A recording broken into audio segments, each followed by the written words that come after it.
Hello students, today's topic inhibitors of electron transport chain. It is further topic in biological oxidation.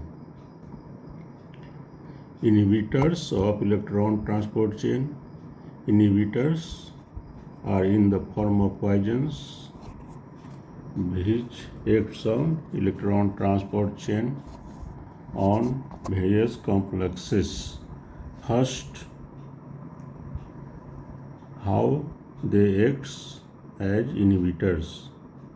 Some poisons, by binding to one of the component of electron transport chain, block the transport of electrons, thereby arresting respiration at cellular level. Since electrons transfer is followed by synthesis of ATP, all the inhibitors of electron transport chain also inhibit ATP production by oxidative phosphorylation. Not only blocks electron transport, also inhibit production of ATP.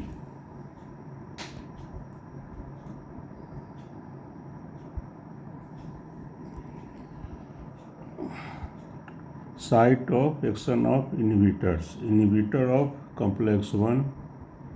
Example, inhibitors of complex 1.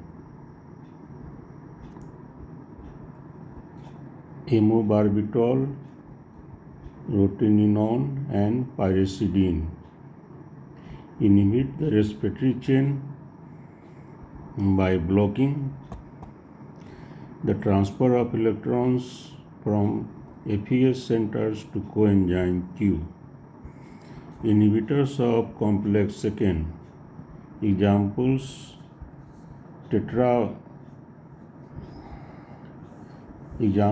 TTFA, phenyl trifluoroacetone,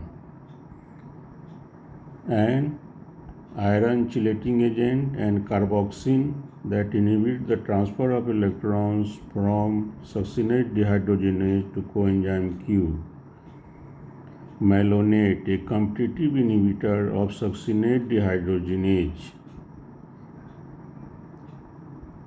Malonate is an indirect inhibitor of electron transport chain. Now, inhibitors of complex 3.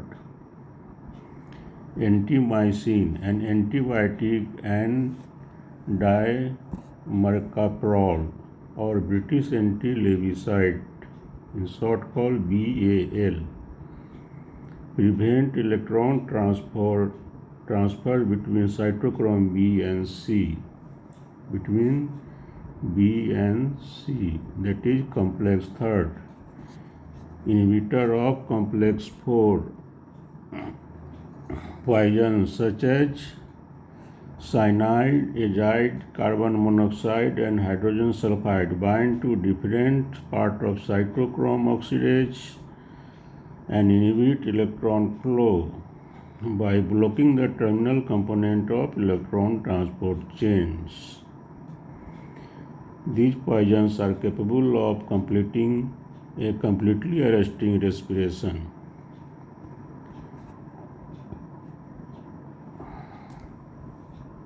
These are sites of specific inhibitors of electron transport chain.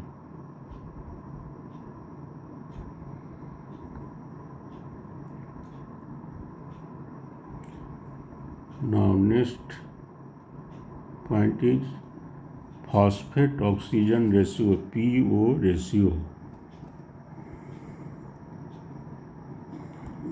Phosphate oxygen PO ratio can be defined as number of inorganic phosphate molecule utilized for ATP production for every atom of oxygen consumed. Oxidation of one molecule of NADH through electron transport chain and oxidative phosphorylation yields about 2.5 ATP, and oxidation of one molecule of FADH2 yields 1.5 ATP. How all this happens? The flow of two electrons via complex 1, 3rd and 4 result in translocation of total of 10 protons out of mitochondrial matrix. It is estimated that synthesis of one molecule of ATP and its transport across the mitochondrial membrane requires involvement of 4 protons. So 2.5 ATP for NADH and 1.5 ATP for FADH2.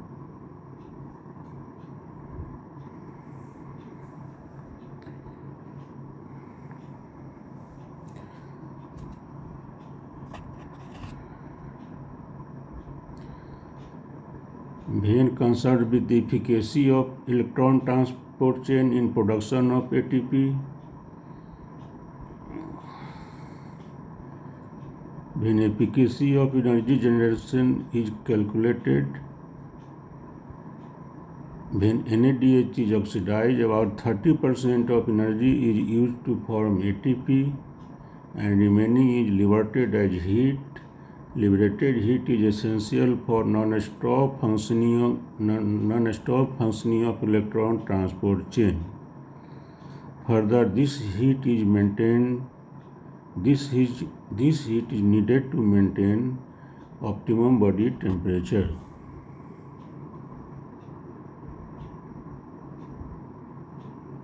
Now, further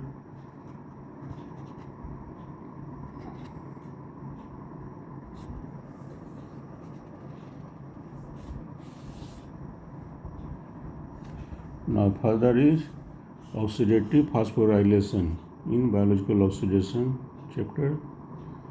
Further topic is oxidative phosphorylation.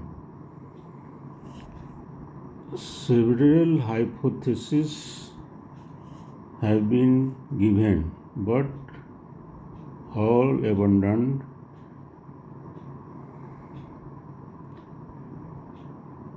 For ATP synthesis, most accepted is chemiosmotic hypothesis.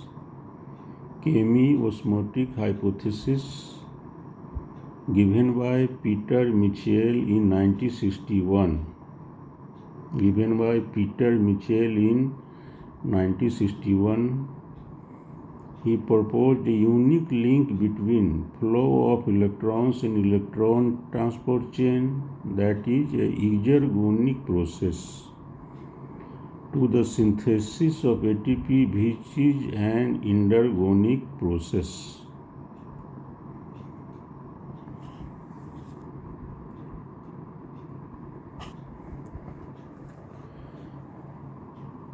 According to Mitchell, energy arises from the oxidation of reducing equivalents in the respiratory chain, leads to pumping of protons from matrix to cytosolic side of inner mitochondrial membrane.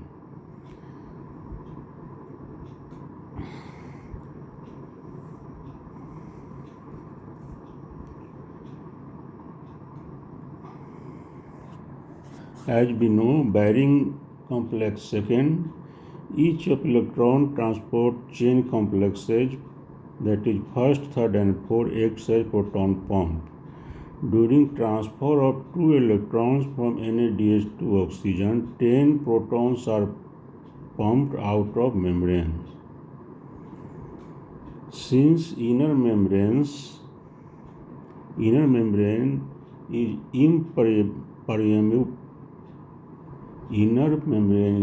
impermeable to proton, they accumulate outside the membrane. The uneven distribution of protons creates an electrochemical proton gradient across the inner mitochondrial membrane. This is a chemical potential due to pH gradient, which makes intermembrane space more acidic and matrix more alkaline. In other words, intermembranous space becomes more positively charged and matrix becomes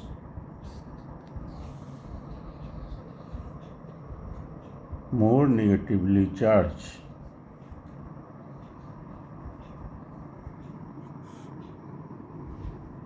Electrochemical gradient or proton gradient thus developed acts as power that drives the mechanism operating the synthesis of ATP.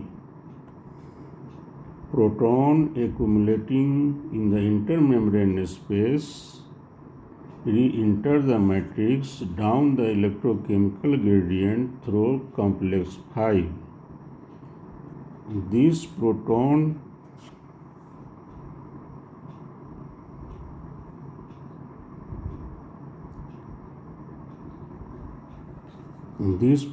motive force enables the ATP synthase complex to phosphorylate ADP and phosphate into ATP. This process was termed chemiosmosis by Peter Michael. This is diagram chemiosmotic hypothesis. Diagram explaining chemiosmotic hypothesis.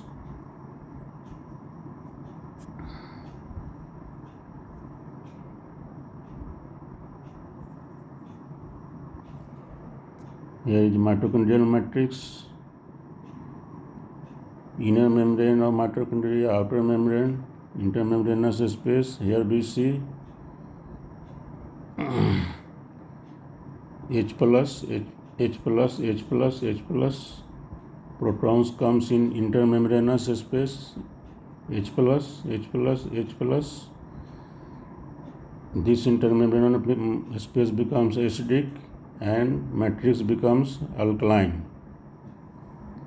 and this through complex 5 goes towards matrix and synthesis of ATP occurs. This accumulation of proton in intermembranous space creates proton gradient. How this happens? Movements of electrons through electron transport chain, that is through electron transport chain, and proton pump occurs through complex 1, complex 3, and complex 4, and they again returns through complex 5, and ATP synthesis occurs through complex 5, that also called ATP synthase. Complex 5 also called ATP synthase. Inner membrane of mitochondria, outer membrane of mitochondria.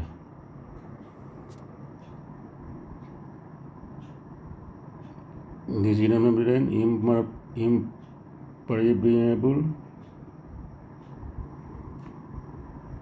through complex proton enters into intermembrane space but never return to mitochondrial matrix, but returns through complex 5.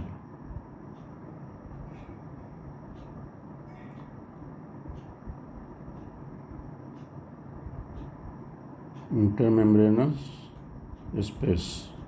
Here given is intermembranous space.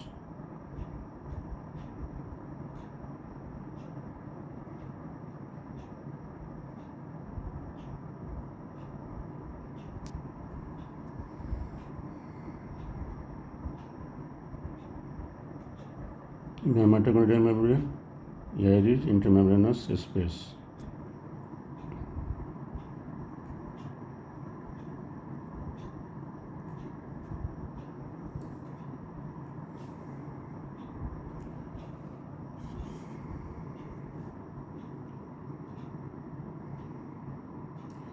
The essence of chemi-osmotic theory is that free energy generated from the flow of electron through electron transport chain is conserved by pumping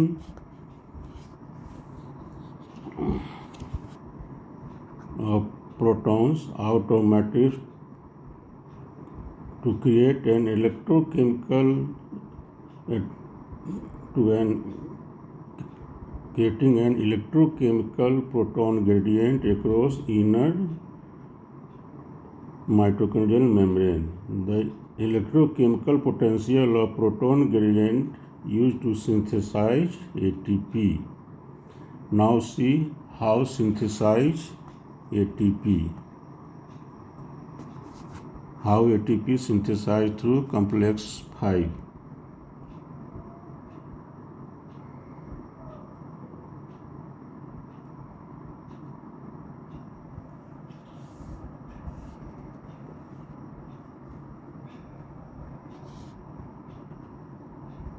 Here is diagram of ATP synthesis given by John E. Barker, the biochemist who determined the structure of ATP synthesis that is called the smallest molecular motor on earth.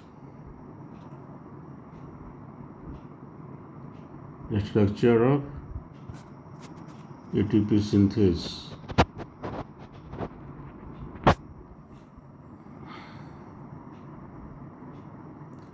Here we see protons tries to entering through complex 5, that is ATP synthesis, intermembranous space, inner mitochondrial membrane, here is matrix,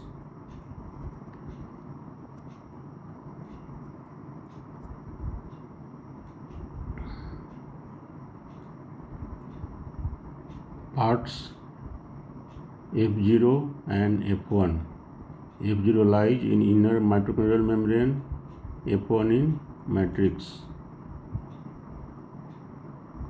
Another part is gamma and another part is alpha, beta.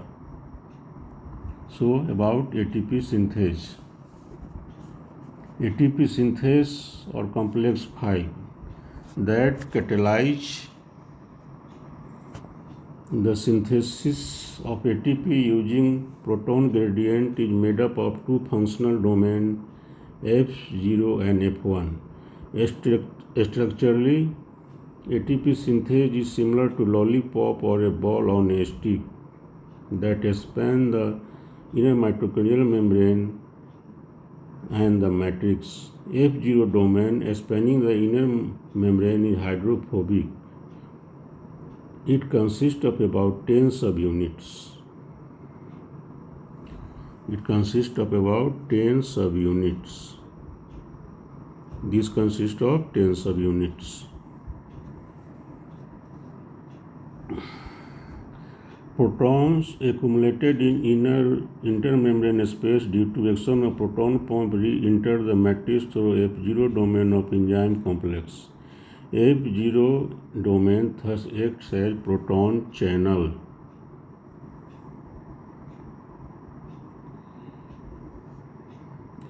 The F0 domain is hydrophilic and projects.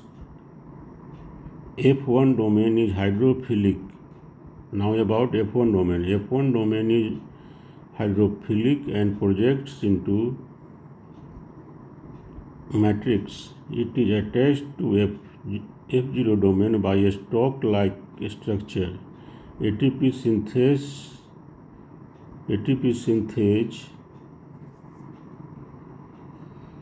occurs as a component of F1 domain. Hence, it acts as a catalytic unit. F1 domain is composed of centrally placed gamma subunits surrounded by 3 alpha and 3 beta subunits arranged alternately. Functionally, ATP synthase complex is organized into 2 subunits, A rotating unit or a rotor consists of F0 domain and gamma subunit of F1 domain. A stationary unit or a stator composed of rest of the engine. Thus ATP synthase is a rotor stator molecular motor,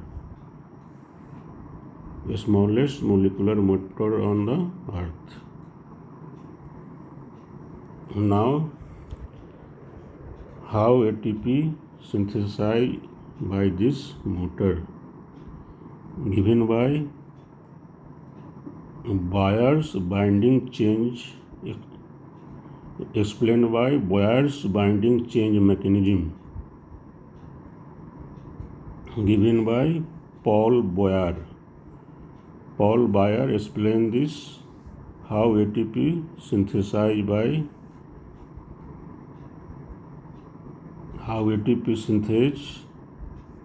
synthesize ATP.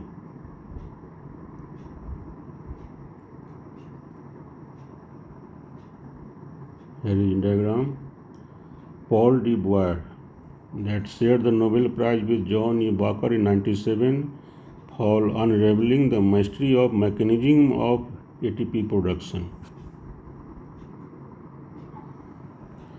Boyer's binding change model for ATP synthesis by ATP synthase.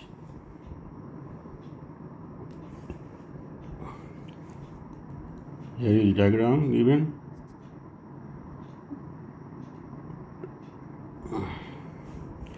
What happens there? Re-entry of protons causes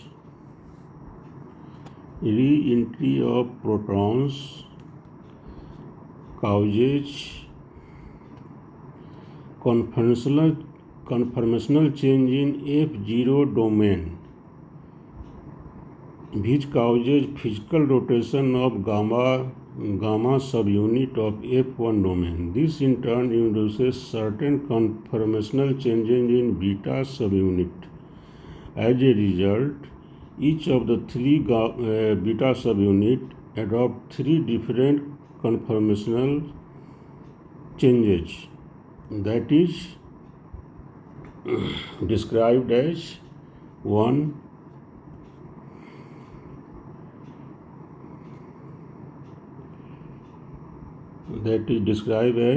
corresponding position 1, ADP and phosphate binding positions.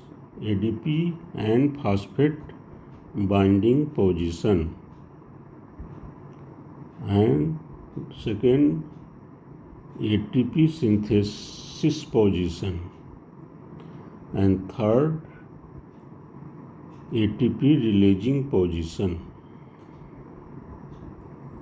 These three events occur in sequence in three different conformations of the beta subunit.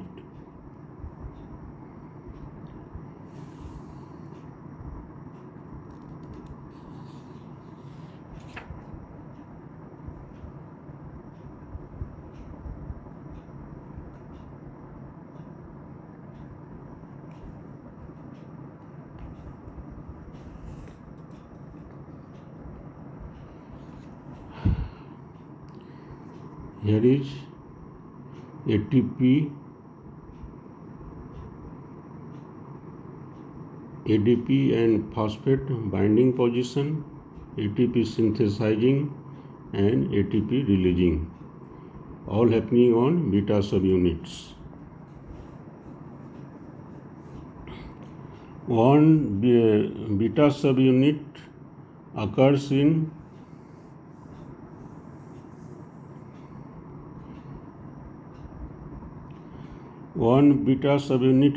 in loose conformation, second beta subunit occurs in tight conformation, and third occurs in open conformation. The inflow of proton induces rotation of gamma subunit, which in turn induces conformational changes in beta subunit. Thus, substrate ADP and phosphate bind to beta subunit, which is in L conformation. ADP plus phosphate where binds is in L conformation. L conformation changed to T conformation. Here is T conformation, and we further changes to O conformation. And in O conformation, release of ATP.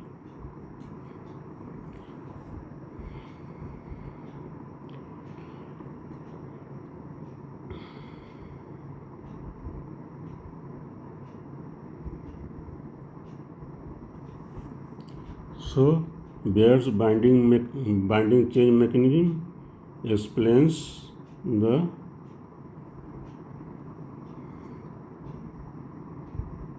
mystery of mechanism of ATP production. This was all about oxidative phosphorylation, how ATP